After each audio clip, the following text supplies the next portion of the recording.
में दी गई जानकारी पूर्ण रूप से इंटरनेट पर प्राप्त साक्ष्यों के आधार पर बताई गई है। वीडियो का मकसद किसी भी धर्म की भावनाओं को आहत करना बिल्कुल ही नहीं है। नमस्कार दोस्तों, पुनः स्वागत है एक बार फिर से आप सभी का दी साइंटिफिक हिंदू पर। दोस्तों, आज हम बात करने वाले हैं नास्त्रेदमस के बारे में।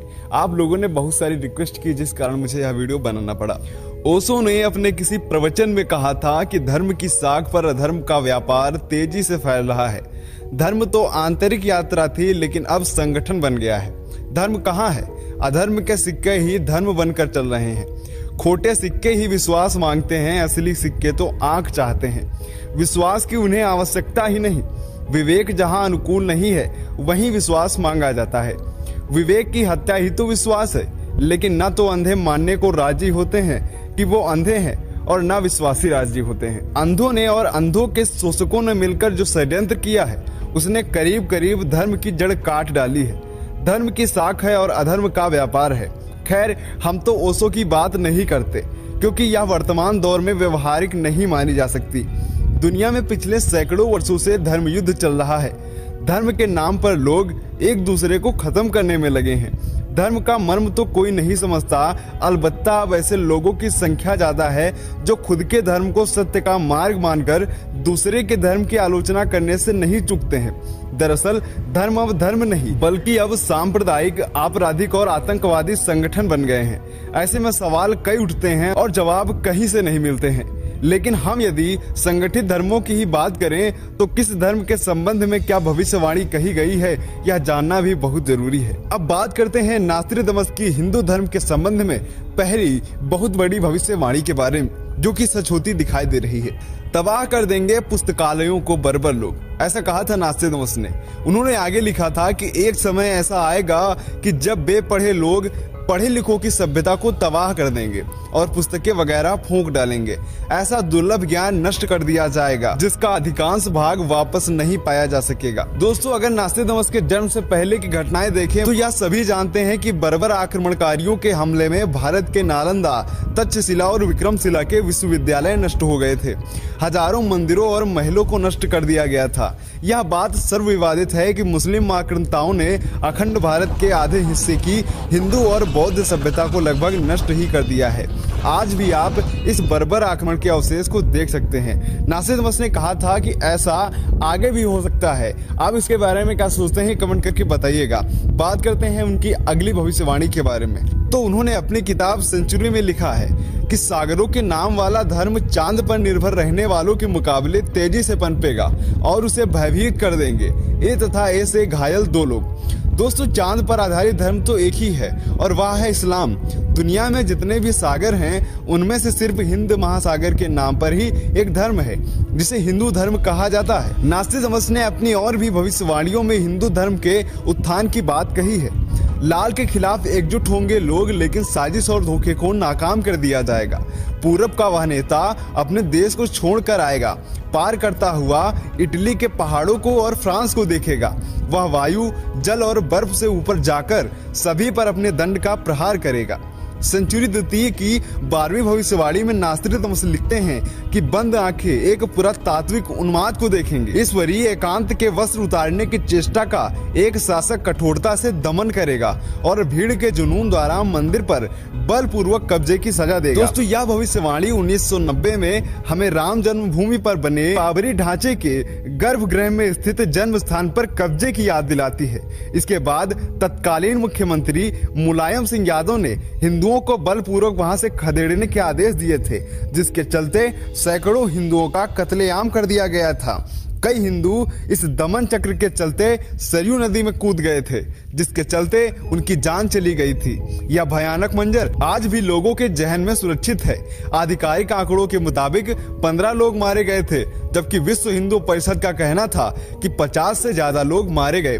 तत्कालीन मुख्यमंत्री मुलायम सिंह यादव का नाम मौलाना मुलायम तक रख दिया गया था। इसके बाद जो हुआ वह सभी जानते हैं।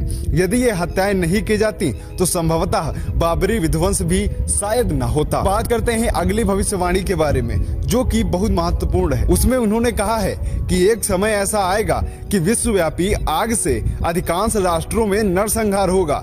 यह समय कब आएगा, इसका संकेत देते हुए वे कहते हैं, मेष, वृषभ, कर्क, सिंह कन्या, मंगल, बृहस्पति तथा सूर्य के प्रभाव में होंगे तब धरती जलने लगेगी। जंगल और शहर यूं तबाह होंगे जैसे मोमबत्ती पर लिखे अक्षर। ऐसी ग्रह स्थिति 1994 में उपस्थित हुई थी। अब 22 फरवरी 2020 और 28 मई 2021 में उत्पन्न होगी। इसके संबंध में ओशो ने भी कहा है कि सांप्रदायिकता और शत्रुता के एक लंबे दौर के बाद सभी धर्म तथा जातियां एक ही विचारधारा को मानने लगेंगे। 17 साल के भीतर 5 पोप बदले जाएंगे तब एक नया धर्म आ जाएगा। अब जहां तक एक ही विचारधारा को मानने की बात है तो ओशो, रजनीश जैसे संतों को भारत, चीन सहित समूचे पश्चिम में ध्यान से पढ़ा जाता है और उनके विचारों से विश्व में एक नए तरह की धार्मिक क्रांति भी होने लगी है। नास्त्रोदामस की अगली भविष्यवाणी है कि 3 ओर घिरे समुद्र क्षेत्र में वह जन्म लेगा जो बृहस्पतिवार को अपना अवकाश दिवस घोषित करेगा। उसकी प्रशंसा और प्रसिद्धि, सत्ता और शक्ति बढ़ती जाएगी और भूमि व समुद्र में उस जैसा शक्तिशाली कोई ना होगा। मित्रों, 3 ओर समुद्र से तो भारत ही घिरा हुआ है। भारत में गुरुवार एक ऐसा वार है जिसे सभी धर्म के लोग समान रूप से मानते हैं। गुरुवार का दिन केवल हिंदू धर्म में ही पवित्र माना जाता है। इसका कारण यह है कि गुरुवार की दिशा ईशान कोण है और ईशान कोण में ही देवी देवताओं का वास होता है। मुस्लिम धर्म में शुक्रवार को, यहूदियों में शनिवार को और ईसाइयों में रविवार को यह दिन पवित्र माना जाता है। हालांकि अभी इस भविष्यवाणी के पूर्ण होने का इंतजार है कि कौन करेगा गुरुवार को अपना अवकाश दिवस घोषित। अगली भविष्यवाणी है 5 नदियों के प्रख्यात द्वीप राष्ट्र में एक महान राजनेता का उदय होगा।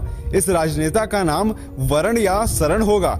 वह एक शत्रु के उन्माद को हवा के जरिए समाप्त करेगा और इस कार्यवाही में 6 लोग मारे जाएंगे। भारत में वैसे तो कई प्रसिद्ध नदियां हैं, गंगा, यमुना, सरस्वती, गोदावरी, नर्मदा, कावेरी, ब्रह्मपुत्र, कृष्णा आदि। लेकिन पंजाब एक ऐसा क्षेत्र है जिसे 5 नदियों की भूमि भी कहा जाता है। पंजाब अर्थात जहां 5 नदियां बहती हूँ। पूर्व में इसे पंचनंद प्रदेश भी कहा जाता था। पंजाब प्राचीन काल से धरती की राजनीति का मुख्य केंद्र भी रहा है। वहां पर 5 नदियां जो हैं उनके नाम है सतलुज, ब्यास, रावी, चिनाब और झेलम। इन 5 नदियों का उल्लेख वेदों में भी मिलता है। तो क्या पंजाब से होगा महान राजनेता? पंजाब के इतिहास को देखें तो गुरु नानक देव, गुरु तेग बहादुर, गुरु गोविंद सिंह जैसी महान विभूतियों का इसी क्षेत्र से ताल्लुक है। अगली भविष्यवाणी जो कि बहुत ही महत्वपूर्ण है, उसमें उन्होंने कहा है कि शीघ्र ही पूरी दुनिया का मुखिया होगा महान सायरन, जिसे पहले सभी प्यार करेंगे और बाद में वह भयंकर व भयभीत करने वाला होगा। उसकी ख्याति आसमान चूमेगी और वह विजेता के रूप में सम्मान पाएगा। एशिया में वह होगा जो यूरोप में नहीं हो सकता। एक विद्वान शांति दूत सभी राष्ट्रों पर हावी होगा। उक्त भविष्यवाणी से लगता है कि उस महापुरुष का नाम सा से शुरू होगा। वरण या शरण जैसे नाम तो भारत में ही होते हैं, लेकिन सायरन नाम जरूर अजीब है। आपको इस भविष्यवाणी के बारे में क्या लगता है, कमेंट करिएगा। अगली भविष्यवाणी और अंतिम भविष्यवाणी है जो कि बहुत ही महत्वपूर्ण है। पैगंबर के कुल नाम के अंतिम अक्षर से पहले के नाम वाले सोमवार को अपना अवकाश दिवस घोषित करेगा।